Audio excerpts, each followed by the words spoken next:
Welcome back to Deep Dive Ortho. Today we are taking on one of the most functionally devastating injuries we see in practice, the Achilles tendon rupture. It's an injury that feels like it's on the rise. It really does, and so much of that seems to be driven by this weekend warrior phenomenon, where you have incredibly competitive people pushing their bodies to the absolute limit well into their 30s and 40s. And that's exactly where the challenge lies. The Achilles is, of course, the largest and strongest tendon in the body. But when it fails, well, the consequences are severe, particularly for anyone involved in explosive sports. Absolutely. And despite all the surgical advances over the years, there's still a remarkable amount of debate, isn't there? We're still arguing about the best acute operative choices, the role of biologics, and critically, what it actually takes to get someone safely back to a high level of sport. Which is why this is such a crucial topic. We have to be evidence-led. That's our mission today. We're going to dissect the evidence across the entire spectrum of care for Achilles tendon ruptures. We'll look at the real-world impact on elite athletes, weigh up the pros and cons of new, minimally invasive techniques, and tackle the challenge of those difficult chronic tears. And we also need to deliver a clear verdict on platelet-rich plasma. The evidence is now there, and it's quite definitive. It is. Thank you for guiding us through this today. Let's start right at the beginning. Who is the typical patient walking through the door with this injury? What are the risk factors we should be looking out for? Thank you. Well, when you look at the epidemiology, the at-risk profile is remarkably consistent. We're primarily looking at males, usually in their third or fourth decade of life. So the 30 to 50 age bracket. Exactly. And the injury almost always happens during sports that involve those rapid accelerations and decelerations that football, tennis, basketball. But just knowing the demographic isn't quite enough. We have to be really vigilant about the underlying systemic risk factors. Okay, so what are those red flags in the patient history that might make you think twice, perhaps, about the management plan, or even whether surgery is the right path at all? Well, beyond the obvious ones, age over 40 and male sex, there are a few critical points in the history. A previous rupture of the other Achilles tendon is a huge predictor. Right. If one has failed, it suggests a systemic issue, that the other is at a higher risk. Precisely. It points towards a potential bilateral or systemic weakness in tendon integrity. And then we have to consider the pharmacological risks. We've known for years that systemic corticosteroid use can weaken collagen structure. But more recently, the focus has really shifted to fluoroquinolone antibiotics, hasn't it? It has. The link is well established. Drugs like ciprofloxacin carry serious warnings about tendon pathology. What's the mechanism there, and how much weight should a clinician really give to that piece of history? The thinking is that it involves an inhibition of collagen synthesis and possibly an acceleration of matrix degradation within the tendon. Now, the absolute risk in the general population is still low, but it's a non-trivial association. So if a patient presents with an acute rupture and they've recently had a course of these antibiotics, or perhaps they've had steroid injections in the past, Then they immediately enter a higher risk category. They're at higher risk for delayed healing or, crucially, for wound complications if they undergo a traditional open surgery. These are the details from the history that guide the entire management strategy, not just the initial diagnosis. that risk profile is so important. But to really grasp the severity of this injury, I think we have to look at its impact on the most finely tuned athletes. We've been looking at the data from the NFL, where the game's explosive nature puts the Achilles under incredible eccentric loading. And that NFL data, even though it's from the late 90s and early 90s, is still a vital benchmark. It's one of the few settings where performance is measured so precisely. So let's unpack those sobering numbers. What did that study really tell us about the chances of an elite athlete making a full recovery? Well, first, the good news is that the cumulative incidence is low. It's less than 1% per game. So it's a rare event, but it's a catastrophic one. The first figure that should give any surgeon pause is the return to play rate. A staggering 32.3% of the NFL players in that study never returned to professional competition after their Achilles rupture. Over a third of careers just ended by that single injury. That statistic alone completely reframes the conversation around risk, recovery, and rehabilitation. It has to. And for the two-thirds who did manage to get back onto the field, what did their performance look like? We hear talk about players losing a step, but the data quantifies this in a really shocking way. It is far, far more than just losing a step. First, the average return time was already long, around 11 months post-injury, and that's for professionals with world-class medical teams. But the analysis of their post-injury power ratings, which is a metric for their explosive capacity, showed an average reduction of over 50%. 50%. So that isn't just being a bit slower, that's a fundamental loss of the very attribute that makes them an elite player. It's a complete change in their functional capacity. And when you break it down by position, the numbers become even more stark. Let's spend a moment on that because it really illustrates the biomechanics. The roles that rely on that rapid eccentric push-off were hit the hardest, weren't they? Devastatingly so. Hmm. The linebacker saw the biggest drop, a mind-boggling 95% reduction in their power ratings when they returned. 95%. That's essentially a complete inability to perform at the level required for that position. It is. Wide receivers, who rely completely on explosive acceleration and cutting, saw an 88% reduction. Running backs, needing constant bursts of speed, dropped by 83%. Even the tight ends saw a 78% reduction. So even at the lower end of that scale, it's still a cataclysmic drop in performance. What does that tell us about the mechanism of the functional loss? It confirms what we know biomechanically. The Achilles tendon's primary role in these sports is eccentric energy storage and release. It's the spring. And the data shows that even after the best possible repair and a year of rehab, that capacity for high-speed, high-force energy return is, well, it's fundamentally compromised. Often it's irretrievably lost in the context of elite sport. That level of functional loss has to inform every conversation we have, not just with professionals, but with high-level amateur athletes, too. But that NFL analysis had another really compelling finding, this idea of a prodromal hypothesis. Yes, this is perhaps the most fascinating part of the research. When they looked back at the performance data for the athletes who went on to rupture their Achilles. Specifically the running backs and wide receivers. Exactly. They observed a steady, measurable decline in their power ratings in the 3 seasons before the rupture happened. And crucially, you didn't see that decline in the uninjured control group. Not at all. The uninjured players either maintained their performance or even saw a slight increase over the same period.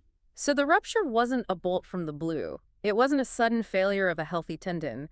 It was the final catastrophic event in a system that had been failing quietly for years. That's the powerful implication.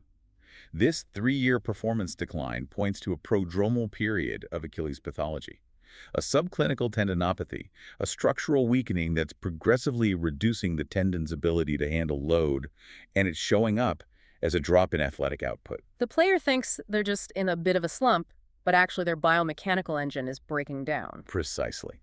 And this raises profound questions for us in preventative orthopedics.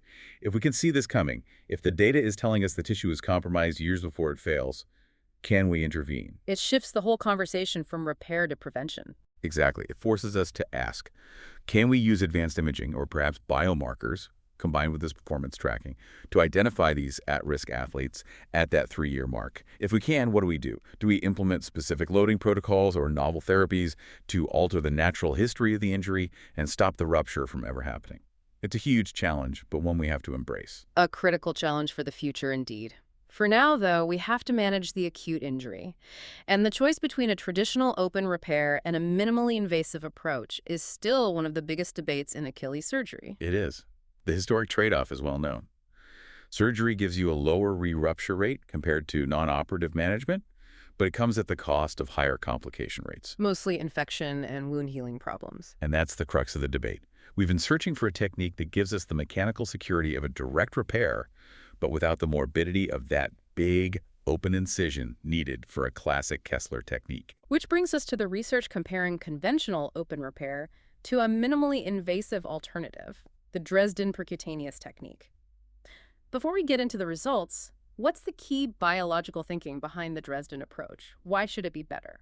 In theory, its superiority comes from 2 things. Its minimalism and, crucially, its biological preservation. By using a percutaneous approach, you maintain the integrity of the peritoneum and, importantly, the surrounding hematoma. And that hematoma isn't just a blood clot. Not at all. It's a rich biological soup. It's full of the growth factors and cells that are essential for the early stages of healing. The Dresden technique aims to harness that natural healing response while still providing mechanical stability. A big open surgery, on the other hand, often disrupts and removes that critical healing environment. Okay, so the theory is sound. Let's look at the direct comparative data from the Arzak-Ola study. Did that minimal incision actually translate into a measurable benefit in terms of local morbidity and early function? It did, and the difference was dramatic and statistically significant. The average scar length with the Dresden technique was just over 2 centimeters. Compared to nearly 8 for the open repair. Exactly. So cosmetically, it's far superior. Hmm. But more importantly, the functional recovery was faster. At the 5-month mark, using the AOFAS score, the percutaneous Dresden group had a statistically better score of 95.33 compared to 90 in the open group. Now, a 5-point difference on the AOFAS score might not sound like a huge amount, but clinically, at 5 months, what does that mean for the patient? It's a significant difference in early recovery. A 5-point gap on the AOFAS, which looks at pain, function, and alignment, usually means the patient is reporting a much better capacity for daily activities. It suggests the Dresden group had less pain, better mobility, and were progressing through the early rehab milestones more quickly. And that early progress is so important for patient confidence and for building momentum in what is a very long recovery process. It is, absolutely. But the metric that really matters to most athletes and surgeons is the return to sport time. Did that early functional advantage lead to a faster overall recovery? It did, and it was profound. The average return to work was almost halved, 3.5 months for the Dresden group versus 7 months for the open group. And return to sport. That's the most compelling figure. The Dresden group returned to sport in an average of 6.5 months. The open technique took over 12 months. A difference of almost 6 months. That is career-defining for any high-demand individual. It's a game changer. So we've got a better cosmetic result, significantly less post-operative pain, and a much, much faster return to function and sport. It seems overwhelmingly in favor of the percutaneous approach, but there is always one major concern with any blind technique. The sural nerve. Exactly. The risk of iatrogenic nerve injury. And it's a legitimate critical concern. It's been the Achilles heel, if you'll pardon the pun, of minimally invasive Achilles repairs for years. Published rates of sural nerve injury vary wildly, from as low as 6% up to an alarming 34% in some series. And that's down to the nerve's anatomical variability. Precisely. Its path is unpredictable. It typically runs close to the lateral border of the Achilles, anywhere from 10 to 20 centimeters proximal to the lateral malleolus, putting it directly in the firing line for any percutaneous technique. So given that known risk, what happened in the Arzak-Ula cohort? Did they see those high nerve injury rates? Remarkably, no. In this particular study, there were 0 sural nerve injuries in the percutaneous group, and no re-ruptures in either group, which is important. What about other complications? The open group had the complications you'd expect: 1 wound dehiscence and 2 superficial infections that needed oral antibiotics. So it really underscores the morbidity of that larger incision. The fact that the Dresden group avoided the nerve injuries while also having minimal complications suggests that when the technique is done with meticulous care, With real anatomical caution. yes, it offers a vastly superior overall risk profile compared to open surgery. It shifts the risk away from the almost inevitable wound issues of an open procedure, and with careful technique, it minimizes that neural risk. Okay, let's move from the acute rupture to a much more complex problem. The chronic tendo-Achilles tear, or CAT. These are the neglected cases, the misdiagnosed ones. When a patient presents weeks or months down the line, what are the main pathological challenges a surgeon is facing? It's a completely different ballgame. You're no longer just bringing 2 healthy tendon ends together. You're dealing with significant tissue loss and, frankly, poor biology. And there's a big gap, isn't there? A huge gap. The studies show an average defect of around 5.2 centimeters between the retracted ends. You simply can't bridge that with a primary repair without making the tendon functionally useless by over-lengthening it. And the tissue quality is poor. Very poor. The gap is filled with fibrotic scar tissue, which has none of the mechanical strength of a normal tendon. And on top of that, you have decreased blood supply in that classic avascular zone, a few centimeters up from the calcaneal insertion. And these patients often bring with them a host of comorbidities. They do. They're often older. You see a higher incidence of diabetes mellitus, which not only predisposes them to tendinopathy in the first place, but also severely impairs healing and increases infection risk postoperatively. And smoking. Chronic tobacco use is another major factor. Nicotine is a potent vasoconstrictor, and it impairs fibroblast function. The wound complication rates in smokers are exceptionally high. So given this high-risk patient and the large tissue defect, And augmentation isn't just an option, it's an absolute necessity. Which brings us to the workhorse procedure for this problem, the flexor hallucis longus, or FHL, transfer. Why has the FHL become the go-to choice for augmenting these large chronic defects? It's just anatomically and mechanically ideal for the job. Firstly, it provides the sheer bulk and length needed to bridge that 5 centimeter gap. But the real elegance of the FHL transfer lies in its functional synergy. It pulls in the same direction. Exactly the same vector of action. It's a powerful plantar flexor, just like the Achilles. So when you transfer it, it continues to work in sync with the calf muscles. You aren't trying to retrain a muscle to do a new job, you're simply redirecting an existing powerful plantar flexor. It makes a functional substitution almost seamless. Let's talk through the technique described in the Chidori study. They used a single incision. How do you harvest the tendon, and critically, how do you set the right tension? The single posterior incision is a good approach for these cases, as it minimizes soft tissue disruption. You identify and harvest the FHL tendon distally, prepare it with a whip stitch, and then the crucial step is the fixation. The tendon is passed across the defect and fixed into the calcaneus with a tenodesis screw. And the tensioning is everything. It is absolutely vital. You must fix it with the foot held in approximately 40 degrees of plantar flexion. This position ensures that when the foot is brought back to neutral, the entire repair complex is under the correct physiological tension. If it's too loose, it's functionally useless. And then you suture it to the remaining Achilles stump. You do, side to side. This adds more strength and brings in a new blood supply from the muscle belly of the FHL.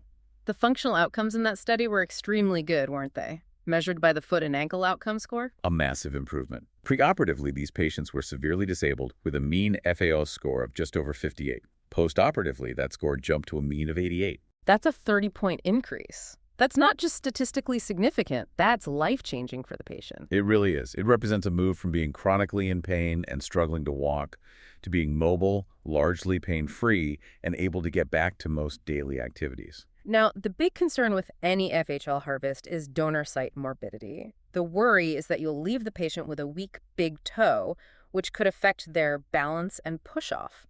How did the study address that? It's a key part of the preoperative discussion, but the data was very reassuring. They used the AOFAS Halleck score, and the postoperative average was 85.35. Now, that's not a perfect 100, but it indicates very minimal clinical weakness in the context of daily life. So the other muscles compensate effectively. They do. The flexor digitorum longus and the foot intrinsics typically compensate very well. Most patients report no noticeable compromise in their balance or gait. And another benefit is the relatively quick return to weight bearing, which is allowed at 6 weeks post-op. That's a huge plus for the patient. Let's pivot now to biological augmentation, specifically platelet-rich plasma, or PRP. It's been everywhere for years based on a very compelling theory. Concentrate the patient's own growth factors to supercharge healing.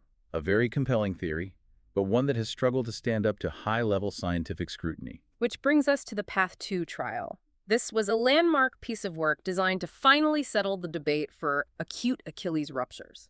It really was. The PATH-2 trial was a large-scale, multi-center, placebo-controlled RCT. It was conducted across 19 UK hospitals, so it was a major undertaking. The specific goal was to see if leukocyte-rich PRP injection actually worked for acute Achilles ruptures that were being managed non-surgically. It's the highest level of evidence we could ask for. And patient selection is key in a trial like this. Who did they include and who did they exclude to make sure they got a clean result? They were very careful. They included adults with complete acute mid-substance ruptures. But critically, they excluded anyone with conditions known to affect healing, like diabetes or patients on steroids. They also excluded insertional tears.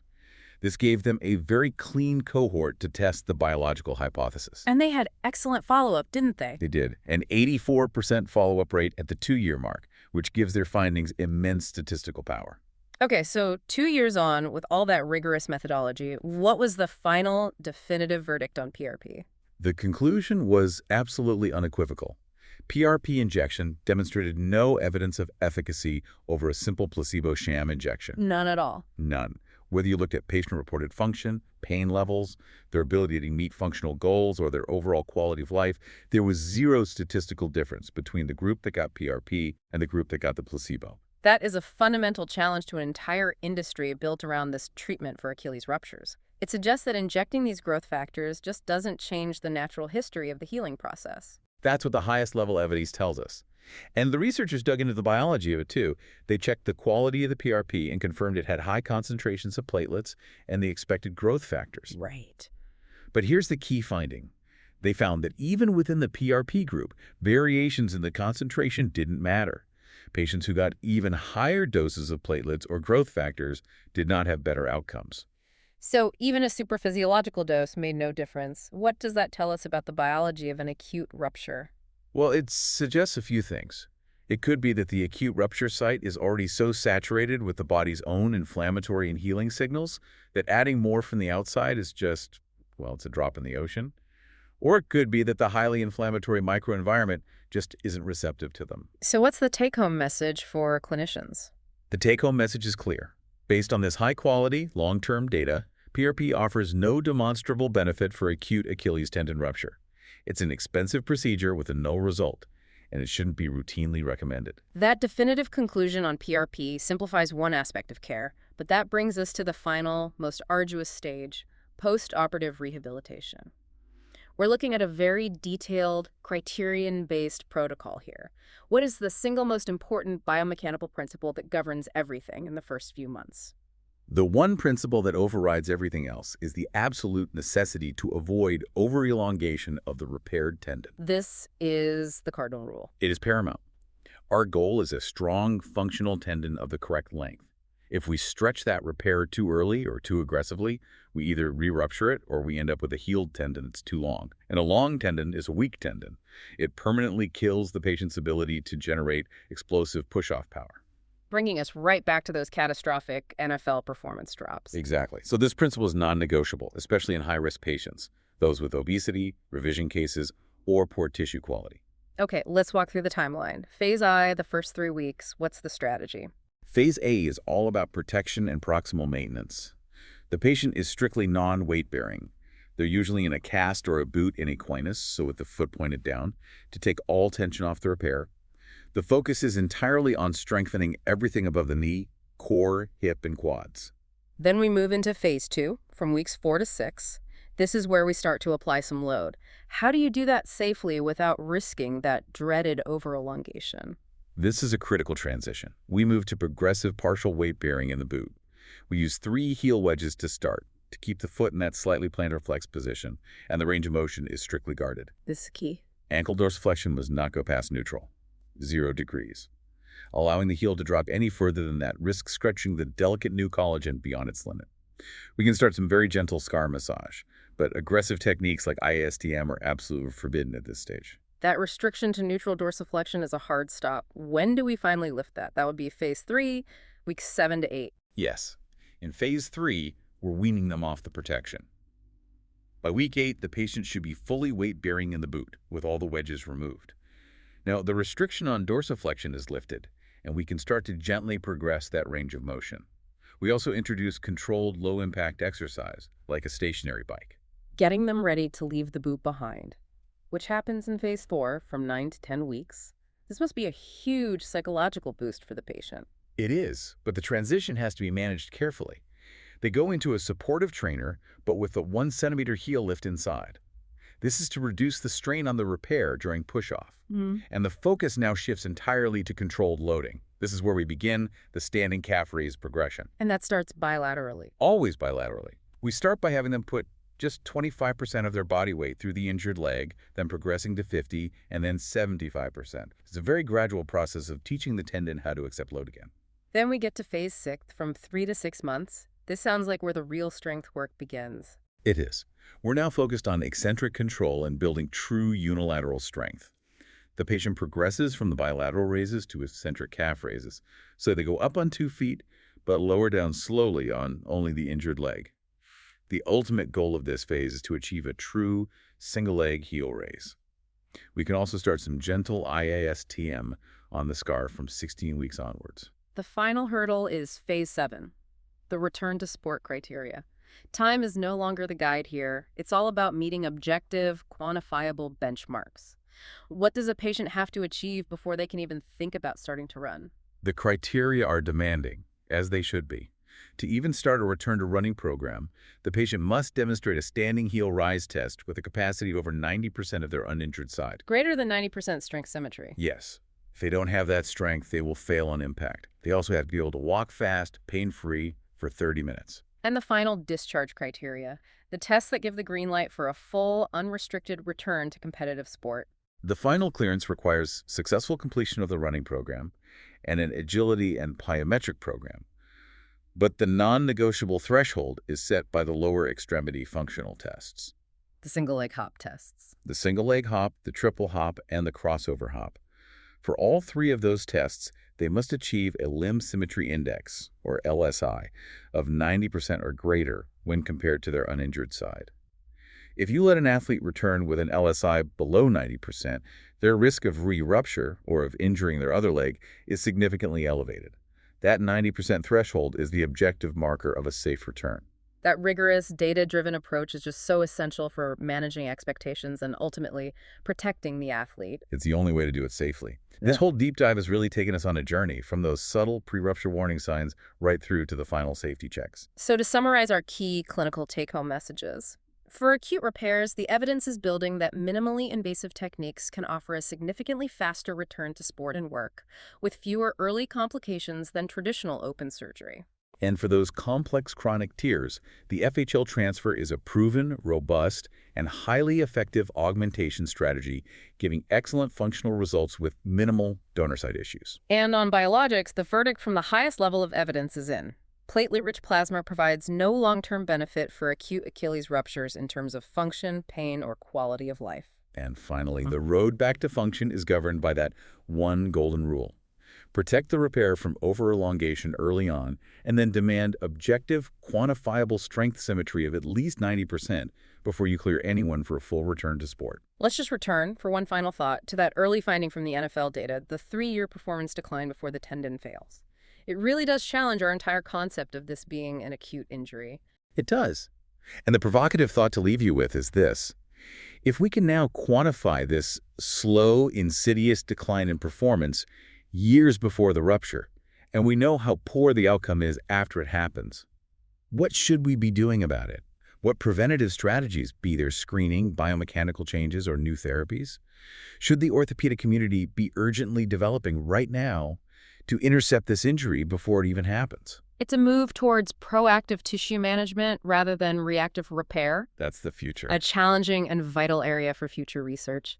Thank you so much for guiding us through this critical and dense body of evidence today. My pleasure. Thank you. If you found this discussion valuable, please take a moment to rate and share our deep dive. We'll be back soon with more evidence for your practice.